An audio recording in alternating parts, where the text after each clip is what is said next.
ईद पर हर घर में बिरयानी तो बनती ही है, मगर क्या आपने कभी मुरादाबादी बिरयानी का मज़ा लिया है? आज मैं लेकर आई हूँ एक ऐसी रेसिपी जो हर एक बाइट में ईद का मज़ा बढ़ा देगी। ईद का मज़ा तभी डबल होता है जब दस्तरखान पर हो एक लाजवाब लजीज मुरादाबादी बिरयानी। ये रेसिपी ना सिर्फ जायके में बेहतरीन है, बल्कि इतनी आसान है कि आप भी ईद पर घर पे बना सकते हैं। तो चलिए शुरू करते हैं इस ईद को यादगार बनाने का सफ़र मज़ेदार बिरयानी के साथ। अस्सलाम वालेकुम, मोहम्मद किचन में आप सबका वेलकम है। बिरयानी के लिए मैंने 1 किलो हड्डी वाला गोश्त लिया है। आप चाहें तो इसे बोनलेस गोश्त के साथ भी बना सकते हैं, चाहें तो चिकन के साथ भी बना सकते हैं। मैंने इसमें सबसे पहले 3 से 4 तेज़पात डाले हैं। साथ ही मैंने 2 बड़ी इलायची, काली इलायची डाली है। अब मैं इसमें तकरीबन 4 चम्मच के करीब सूखा साबुत धनिया डाल रही हूँ। साथ ही मैं इसके अंदर 3 से 4 चम्मच के करीब सौंफ डाल रही हूँ। अब मैंने एक साबुत लहसुन लिया है और मैं इसको इस तरह खोल के डाल रही हूँ। मैंने लहसुन के छिलके नहीं उतारे हैं, बस इस तरह खोल के पूरा लहसुन डाल दिया है। साथ ही मैंने 2 प्याज काट के डाली हैं। एक प्याज से मैंने 4 टुकड़े किए हैं और मैंने इसमें 2 प्याज डाली हैं। साथ ही मैंने इसमें 4 से 5 हरी मिर्चें डाली हैं। हरी मिर्चें छोटी वाली डाली हैं, ये बहुत तेज़ होती हैं। अपने टेस्ट के अकॉर्डिंग आप कम या ज़्यादा कर सकते हैं। मैंने इसमें 1.5 चम्मच के करीब नमक डाला है। आप अपने टेस्ट के अकॉर्डिंग डालिएगा। अब साथ ही मैंने इसमें दालचीनी डाली है। दालचीनी के तकरीबन मैंने 2 बड़े टुकड़े डाले हैं। साथ ही मैंने इसमें 1 चम्मच भर के काली मिर्च डाली है। अब मैंने इसमें तकरीबन 1.5 लीटर पानी डाला है। पानी पकने के बाद रिड्यूस हो जाएगा, इस वजह से मैंने इसमें 1.5 लीटर पानी डाला है। अब मैं इसको पकने के लिए रख दूंगी जब तक हमारा गोश्त तकरीबन 80% डन ना हो जाए। अगर आप मेरे चैनल पे न्यू हैं तो मेरी आपसे रिक्वेस्ट है कि प्लीज़ मेरे चैनल को सब्सक्राइब कीजिए, मेरी वीडियोस को लाइक कीजिए, मेरी वीडियोस को अपने फ्रेंड्स एंड फैमिली के साथ ज़रूर शेयर कीजिएगा। आप कमेंट्स में मुझे अपना फीडबैक भी दे सकते हैं। आप चाहें तो मेरी प्लेलिस्ट चेक कर सकते हैं जिसमें डिफरेंट रेसिपीज डिफरेंट ओकेजन के हिसाब से हैं। यखनी चढ़ाने के बाद हम चावल को रेडी कर लेते हैं। सबसे पहले मैंने तेल लिया है। तेल मैंने तकरीबन इसमें 1 कप लिया है। आप चाहें तो इसे घी में भी बना सकते हैं।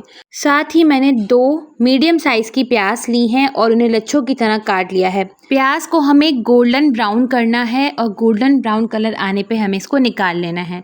साथ साथ आपको मेरी और मेरी फैमिली की तरफ से बहुत बहुत ईद मुबारक। प्याज तल के आप साइड कर लें। साथ ही देखिए हमारी यखनी ऑलमोस्ट रेडी है। अब हम इसकी बोटियां निकाल लेंगे और जिस तेल में हमने प्याज को फ्राई किया था उसी तेल के अंदर हम इस बोटियों को डाल के भूनेंगे ताकि इसमें अच्छा सा गोल्डन कलर आ जाए। और इस तरह बोटियों को भूनने से गोश्त की एक मखसूस स्मेल होती है, वो ख़त्म हो जाती है और बहुत लजीज और जायकेदार लगता है। गोश्त अच्छे से भुन जाए तो इसके अंदर मैंने 4 से 5 इलायचियाँ डाली हैं। इलायचियों को मैंने हल्का सा तोड़ के डाला है और साथ ही मैंने अदरक लहसुन 1 चम्मच क्रश करके डाला है, कूट के डाला है।